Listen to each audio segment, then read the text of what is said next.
مانگی ہوئی توجہ پہلے توہین سمجھی جاتی تھی اور اب لوگ اس معاملے میں بھی بے حس ہو چکے ہیں۔ عورت کو رونے کے دوران کچھ سمجھانا شدید آندھی میں اخبار کے اوراق لپیٹنے کی کوشش کرنے کے مترادف ہے۔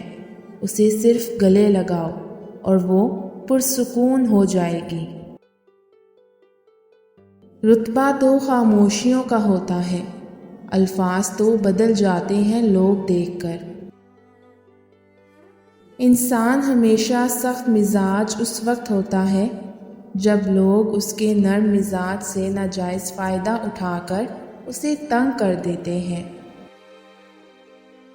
عورت جب بغاوت پہ اتر آئے تو اس سے بہتر بغاوت کوئی نہیں کر سکتا۔ جن کے لیے ساری دنیا ایک طرف کر دی جاتی ہے وہی ہمیں ایک طرف کر کے اوروں کے ساتھ چلے جاتے ہیں۔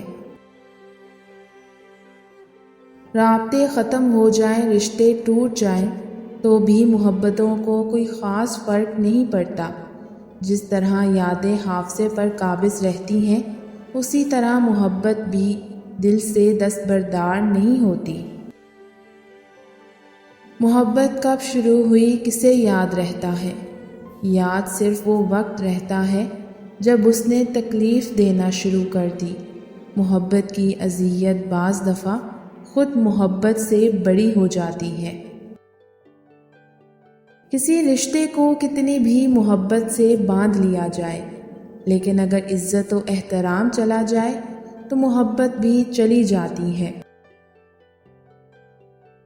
محبت کو بھی بھوک ہوتی ہے عزت کی، اگر عزت نہ ملے تو یہ بھی مر جاتی ہے۔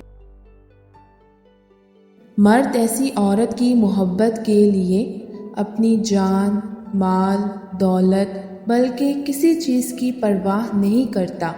جو عورت مرد کی سچی محبوبہ ہو